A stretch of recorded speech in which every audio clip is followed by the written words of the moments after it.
ለዘላለም ስሙ ለዘላለም ይባል። የጌታን ታላቅነት አውርተን ከፍ እንላለን። የጌታን ታላቅነት አውርተን በኢየሱስ ክርስቶስም እንነግሳለን። የጌታን ታላቅነት አውርተን በኢየሱስም እንተርፋለን። ስለዚህ ወንጌሉን አውሩት። ስለዚህ ወንጌሉን ተናገሩት። ስለዚህ ባላችሁ ዘመን በኢየሱስ በተረፋችሁበት በኑራችሁበት እድሜ በኢየሱስ ክርስቶስ ወንጌሉን ተናገሩት። ይሄ ወንጌል በኢየሱስም ያስመልጣል። ጠላት ጠፍቶ አይደለም። በኢየሱስ ክርስቶስ ሊያጠፋ የሚፈልግ ጠፍቶ አይደለም።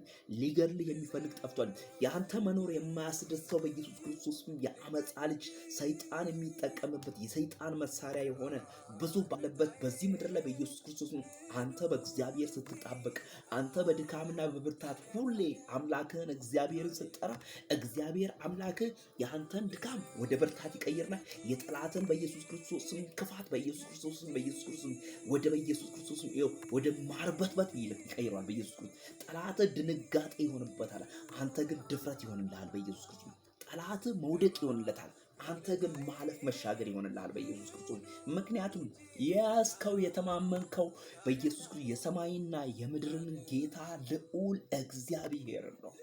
እግዚአብሔርን አምላክ ደግሞ ጠርቶ ስሙን በድካምና በብርታት ጠርቶ በዘመናት መካከል ማንም አልከሰረም፣ ማንም አልወደቀም።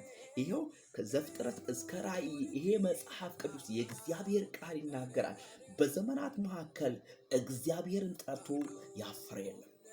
አንድ እኔ ምስክር ነኝ። ጌታ በእውነት ምድረ በዳዬን ያለመለመው እግዚአብሔር፣ ዛሬን ያኖረኝ እግዚአብሔር፣ ሕይወትን የሰጠኝ እግዚአብሔር፣ እድሜን የቀጠለልኝ እግዚአብሔር፣ በአንድ መንገድ የመጣውን ጠላት የበተነልኝ እግዚአብሔር፣ በእግዚአብሔር ቤት በምህረት በቸርነት በበጎነት በኢየሱስ እንደ አንበሳ ተዘልዬ እንድኖር ያደረገው ልዑል እግዚአብሔር ነው። ስለዚህ በእግዚአብሔር ዘመን፣ ስለዚህ በእግዚአብሔር ጊዜ፣ ስለዚህ በእግዚአብሔር ሰዓት የእግዚአብሔርን ወንጌል የማያሳፍረውን ወንጌል በኢየሱስ ነፃ የሚያወጣውን ከአጋንንት እስራት የሚያስለቅቀውን ወንጌል በኢየሱስ የሚናጠቀውን ወንጌል እድል የሚሆነውን እረፍት የሚሆነውን ሰላም የሚሆነውን ጤና የሚሆነውን በኢየሱስ ክርስቶስ አንበሳውና በኢየሱስ ድቡን በኢየሱስ ክርስቶስ የሚገነጣጥለውን ይህን ወንጌል እባብና ዘንዶን የሚረግጠውን ወንጌል በኢየሱስ ክርስቶስ ጊንጡን የምንጫማበትን ይህ ወንጌል የእግዚአብሔር ወንጌል ነው።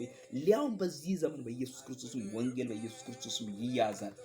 ሊያውም በዚህ ዘመን በኢየሱስ የእግዚአብሔር ወንጌል ይሰበካል። ጌታ ለዘላለም ከፍ ይበል። ምህረቱን ቸርነቱን በጎነቱና መልካምነቱን በእኔና በእናንተ ያደረገ አምላክ እርሱ እስከሆነ ድረስ በኢየሱስ የእግዚአብሔርን ምህረት በኢየሱስ እናወራው። የእግዚአብሔርን ቸርነት፣ የእግዚአብሔርን በጎነት፣ የእግዚአብሔርን መልካምነት ለትውልድ አንድ አፍታ እንኳን ሳንደክም እናወራለን። ጌታ ለዘላለም ይባረክ። ጌታ ለዘላለም